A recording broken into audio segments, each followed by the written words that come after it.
नमस्कार, आप सभी का स्वागत है यूट्यूब चैनल कुमार फाइनेंस पर। दोस्तों, इस वीडियो में हम बात करेंगे मार्केट कैपिटलाइजेशन के हिसाब से सबसे बड़ा बैंक एचडीएफसी बैंक लिमिटेड के बारे में, जिसके शेयर का करेंट मार्केट प्राइस 1401 रुपया चल रहा है। और 15-20 दिन पहले तक जिस तरीके से बैंकिंग सेक्टर में एक बहुत बड़ी रैली आती हुई दिखी और इस सेक्टर से बिलोंग करने वाले मैक्सिमम बैंक के शेयर प्राइसेज में एक नया हाई बनता हुआ दिखा, लेकिन एचडीएफसी बैंक लिमिटेड के शेयर प्राइस में कोई खास ग्रोथ नहीं बना, जिसकी वजह से इसने जो अक्टूबर 2021 में हाई बनाया था करीब 1750 रुपया के आसपास, उसके आसपास भी जाता हुआ नहीं दिखा। तो क्या ये शेयर यहाँ से फ्यूचर में एक अच्छा रिटर्न दे सकता है? क्योंकि रिसेंट में जिस तरीके से इसमें थोड़ा सा लगार्डनेस बना रहा, फिलहाल अपने पीयर के कंपैरिजन में ये थोड़ा सा अंडर वैल्यूड नजर आ रहा है और इसके मैनेजमेंट का भी बिजनेस स्टाइल थोड़ा सा चेंज होता हुआ नजर आ रहा है। इस शेयर को लेकर ब्रोकरेज हाउसेज द्वारा क्या टारगेट प्राइस दिया जा रहा है और बिजनेस ग्रोथ के मामले में अपने पीएस के कंपैरिजन में ये बैंक कहाँ खड़ा होता है, ये पूरा डिटेल इस वीडियो में जाने उसके पहले मैं कहना चाहूँगा, अगर आप फर्स्ट टाइम विजिटर हैं इस चैनल पर या अब तक आपने इसको सब्सक्राइब नहीं किया है, चैनल को सब्सक्राइब करके बेल आइकन का बटन जरूर प्रेस करें ताकि फ्यूचर में आने वाले वीडियो का नोटिफिकेशन आपको मिलती रहे। दोस्तों, जैसा कि मैंने बताया, मार्केट कैप के हिसाब से एचडीएफसी बैंक न सिर्फ प्राइवेट सेक्टर में बल्कि पूरे ओवरऑल बैंकिंग सेक्टर में ही नंबर 1 पोजीशन होल्ड करता है, क्योंकि फिलहाल मार्केट कैप इसका 7,79,881 करोड़ है। यानी करेंटली ये लार्ज कैप से तो बिलोंग करता ही है। एक खासियत और मैं बताना चाहूँगा, जब से निफ्टी 50 इंडिया में स्टार्ट हुआ है, इकलौता एक ऐसा स्टॉक है जो लगातार निफ्टी 50 का हिस्सा बना हुआ है। यानी ये बैंक फंडामेंटली कितना स्ट्रांग है और इसने पास्ट में कैसा परफॉर्मेंस दिया है, जिसके दम पर ये लगातार पिछले 32 सालों से निफ्टी 50 का हिस्सा बना हुआ है। ये भी एक तरह का अचीवमेंट माना जाना चाहिए, क्योंकि इस पीरियड में बहुत सारे स्टॉक्स निफ्टी 50 का हिस्सा बने और फाइनली वहां से उनको किक आउट भी कर दिया गया। इस शेयर का पी रेशियो 19.6 है और प्राइवेट सेक्टर में सबसे अट्रैक्टिव वैल्यूएशन पर फिलहाल ये ट्रेड करता हुआ नजर आ रहा है। लेकिन रिटर्न एंड कैपिटल एम्प्लॉयड का परसेंटेज थोड़ा सा कमजोर नजर आएगा, क्योंकि मात्र ये 6% के आसपास है, जबकि रिटर्न ऑन इक्विटी काफ़ी स्ट्रॉन्ग अपने सेक्टर के हिसाब से है और ये 15% के ऊपर 16.5% के आसपास चल रहा है। इस शेयर का करंट मार्केट प्राइस 1401 रुपया है और इसका कंपैरिजन अगर हम बुक वैल्यू से करके देखें, ये 3.5 गुना के आसपास नजर आएगा। पिछले एक साल में इसने 1272 रुपये का लो और 1725 रुपये का हाई बनाया है और जिस सेक्टर से कंपनी आती है उसके हिसाब से डिविडेंड यील्ड का परसेंटेज भी इसका काफ़ी अच्छा है और ये फिलहाल 1.11% चल रहा है। जून 2022 का जो क्वार्टर रिजल्ट आया उसके हिसाब से एचडीएफसी बैंक के परफॉर्मेंस को हम पीएस से कंपैरिजन करके देखें, रेवेन्यू ग्रोथ इसका काफ़ी अच्छा नज़र आएगा, लेकिन अगर प्रॉफिट ग्रोथ पे नज़र डाला जाए तो थोड़ा सा ये अपने पीएस के कंपैरिजन में वीक हुआ है, क्योंकि इसका सेल्स ग्रोथ 15.5% जो आईसीआईसीआई बैंक के लाइन में ही जाता हुआ दिख रहा है, लेकिन इसका प्रॉफिट ग्रोथ मात्र 21% के आसपास रहता है, जबकि आईसीआईसीआई बैंक का प्रॉफिट ग्रोथ इस पीरियड में 55% के आसपास था। ओवरऑल पिछले 10 सालों के परफॉर्मेंस पे हम नज़र डालें तो ऑन एवरेज पिछले 3 साल का परफॉर्मेंस थोड़ा सा एवरेज नज़र आएगा सेल्स ग्रोथ के मामले में, क्योंकि ये 9% रहता है। बाकी 10 साल का परफॉर्मेंस तो 5 साल का हो या 1 साल का हो, लगातार ये 10% के ऊपर बना हुआ है, जिसको हम अच्छा मान सकते हैं। Compounded profit growth sales growth के कंपैरिजन में और भी ज़्यादा अच्छा होता है, इसलिए इसके परफॉर्मेंस को काफ़ी स्ट्रॉन्ग माना जाना चाहिए, क्योंकि एक साल भी आपको ऐसा नहीं देखने को मिलेगा जो 19% के नीचे जाता है, जबकि कंपाउंडेड सेल्स ग्रोथ पिछले 10 साल में सबसे अच्छा इसका 17% रहता है और इस पीरियड में सबसे अच्छा प्रॉफिट ग्रोथ इसका पिछले 10 साल में ही 22% रहता है। स्टॉक प्राइस सीएजीआर 10 साल के परफॉर्मेंस को हम छोड़ दें तो 5 साल से लेके अब तक थोड़ा सा निराश करने वाला है, क्योंकि जरूर इसने पिछले 10 साल में 16% का सीएजीआर दिया है, लेकिन 5 साल में मात्र 9%, 3 साल में कमजोर होते हुए 5% और पिछले एक साल में सबसे खराब परफॉर्मेंस देते हुए निगेटिव 14% का रिटर्न दिया है। जबकि इसी सेक्टर से बिलोंग करने वाला दूसरा मेजर बैंक चाहे आईसीआईसीआई बैंक हो या एक्सिस बैंक हो, उनका स्टॉक प्राइस सीएजीआर इसके कंपैरिजन में काफ़ी अच्छा देखने को मिलेगा। इसके रिटर्न ऑन इक्विटी को काफ़ी अच्छा मान सकते हैं, क्योंकि पिछले 10 साल में लगातार ये 17% से लेकर 18% के आसपास बना हुआ है। दोस्तों, एचडीएफसी बैंक के बैलेंस शीट पर हम यहाँ पर नज़र नहीं डालेंगे, क्योंकि चाहे बैंकिंग सेक्टर हो या एनबीएफसी सेक्टर हो, यहाँ से जो भी कंपनी आती है उनका बैलेंस शीट थोड़ा सा ज़्यादा कॉम्प्लेक्स होता है, क्योंकि वन साइड वो पैसा मार्केट से लेते हैं, चाहे एफडी के रूप में हो या किसी अदर डिपॉजिट के रूप में हो, और उसके अगेंस्ट में इंटरेस्ट पे करते हैं, और जैसे ही इनके पास एक बड़ा कर्पस होता है फिर दूसरे को ये लोन डिस्ट्रीब्यूट करते हैं और वहां से इंटरेस्ट ये अर्न करते हैं, और इंटरेस्ट लेन देन में जो भी बीच का परसेंटेज होता है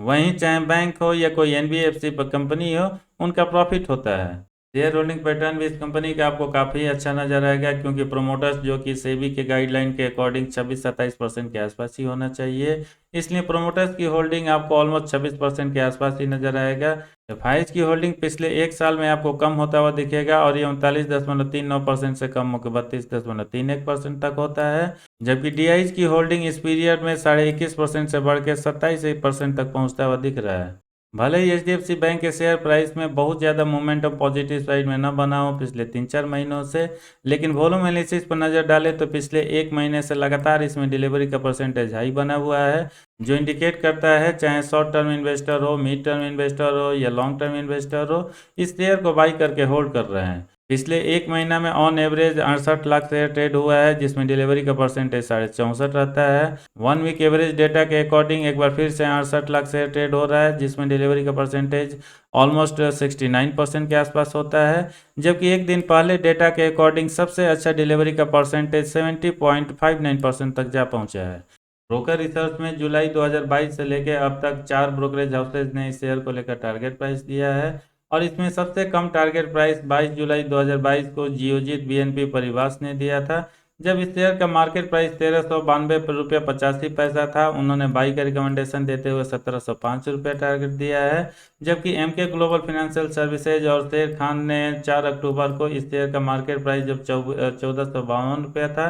बाई का रिकमेंडेशन देते हुए 1800 रुपये का टारगेट दिया है। यानी ओवरऑल देखा जाए तो इस शेयर का करेंट मार्केट प्राइस जो 1400 रुपये के आसपास चल रहा है, यहाँ से आपको आने वाले एक साल में 25-26% का पॉजिटिव रिटर्न मिलता हुआ दिख रहा है। एचडीएफसी बैंक के बिजनेस और शेयर को लेकर जो फोरकास्ट किया गया है, यहाँ पर 38 एनालिस्ट ने अपना ओपिनियन शेयर किया है, जिसमें 92% एनालिस्ट का मानना है चाहे इसके रेवेन्यू ग्रोथ हो, अर्निंग पर शेयर ग्रोथ हो या शेयर प्राइस ग्रोथ हो, आने वाले एक साल में अच्छा रह सकता है। इस शेयर को लेकर जो प्राइस फोरकास्ट किया गया है अक्टूबर 2023 तक के लिए, लोअर साइड में आपको 10% का रिटर्न मिलता हुआ दिखेगा, जबकि मीडियम साइड में 32-32.5% का, और हायर साइड में यहाँ से इसके शेयर प्राइस में 50% का पॉजिटिव मूवमेंट आ सकता है। यानी ये शेयर जो फिलहाल 1400 रुपये के आसपास चल रहा है, ये 2104-5 रुपये तक पहुँच सकता है। रेवेन्यू फोरकास्ट जो इस बैंक को लेकर किया गया है, यहाँ पर भी एक अच्छा ग्रोथ आता हुआ दिख सकता है, क्योंकि मार्च 2023 तक के पीरियड में लोअर साइड से लेके हायर साइड में ये करीब 15% के आसपास ग्रो हो सकता है। ईपीएस को लेकर भी जो फोरकास्ट किया गया है, ये भी काफ़ी अच्छा नज़र आ रहा है मार्च 2023 तक के लिए, क्योंकि मीडियम साइड में यहाँ भी 16% के आसपास ग्रोथ नज़र आ रहा है। दोस्तों, एचडीएफसी बैंक का कंपैरिजन पीएस से करके देखें और इसके वैल्यूएशन को समझने की कोशिश करें। इंडिया में जो भी 4 मेजर प्राइवेट प्लेयर हैं बैंकिंग सेक्टर में, इन चारों में सबसे अच्छा और अट्रैक्टिव वैल्यूएशन पर आपको एक्सिस बैंक लिमिटेड चलता हुआ दिखेगा, क्योंकि इसका पीई रेशियो 17.09 और पीबी रेशियो मात्र 2.04 है, जबकि एचडीएफसी बैंक लिमिटेड इस लिस्ट में नंबर 2 पोजीशन होल्ड करता हुआ दिखेगा, क्योंकि इसका पीई रेशियो 20.50 और पीबी रेशियो 3.15 है। कोटक महिंद्रा बैंक ने भी पिछले एक साल में खास रिटर्न नहीं दिया है अपने इन्वेस्टर्स को, बावजूद इसके सबसे प्रीमियम वैल्यूएशन पर ये ट्रेड कर रहा है, और फिलहाल इसका पी रेशियो 29.41 और पीबी रेशियो 3.66 है। जबकि आईसीआईसीआई बैंक लिमिटेड, जिसने प्राइवेट सेक्टर में शायद सबसे अच्छा परफॉर्मेंस दिया है पिछले एक साल में, क्योंकि पिछले कुछ दिनों से जिस तरीके से शेयर मार्केट में निगेटिव ट्रेंड बना हुआ है,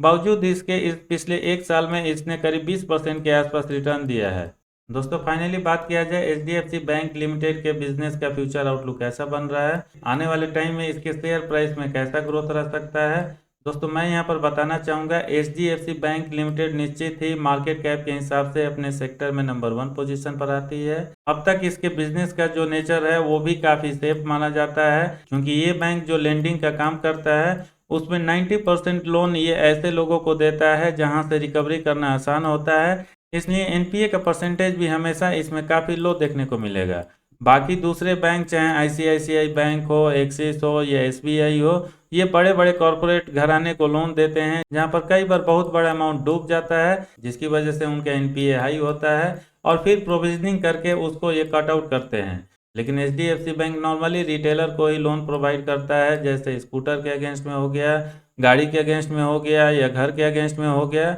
जहां से लोन का रिकवरी करना काफ़ी आसान होता है, क्योंकि अमूमन ऐसा देखा जाता है छोटे छोटे रिटेलर के ऊपर जो भी कर्ज होता है वो अक्सर उसको पे करते रहते हैं। बाई चांस कोई भी छोटा लोन होल्डर अगर एचडीएफसी बैंक का पैसा रीपे नहीं भी करता है, वो काफ़ी स्मॉल होने की वजह से इनके सेहत पर उसका कोई खास इम्पैक्ट नहीं पड़ता। इसलिए बिजनेस पॉइंट ऑफ व्यू से देखेंगे तो पिछले कई सालों से एचडीएफसी बैंक लिमिटेड न सिर्फ एनपीए के मामले में बल्कि प्रॉफिट के मामले में भी काफ़ी अच्छी रही। लेकिन जिस तरीके से क्रेडिट ग्रोथ पिछले 1-1.5 सालों में होता हुआ नजर आ रहा है और इसको लेकर फ्यूचर में काफ़ी अच्छा फोरकास्ट भी हो रहा है, इसलिए एचडीएफसी बैंक लिमिटेड का मैनेजमेंट भी शायद आने वाले टाइम में क्रेडिट ग्रोथ की वजह से बड़े बड़े कॉर्पोरेट हाउसेज को भी लोन देना स्टार्ट करे, जहां ये बहुत बड़े कैपिटल लेंड करके एक अच्छा इंटरेस्ट पा सकते हैं। और जो अंदर खाने से न्यूज़ निकल कर आ रहा है, इसका मैनेजमेंट इसी लाइन में सोच भी रहा है, क्योंकि उनको भी ऐसा लगता है न सिर्फ क्रेडिट ग्रोथ पाने के लिए बल्कि मार्केट में सस्टेन करने के लिए भी इनको बड़े बड़े हाउसेज को लोन देना ही होगा, ताकि इनके रेवेन्यू और प्रॉफिट में एक अच्छा ग्रोथ लाया जा सके।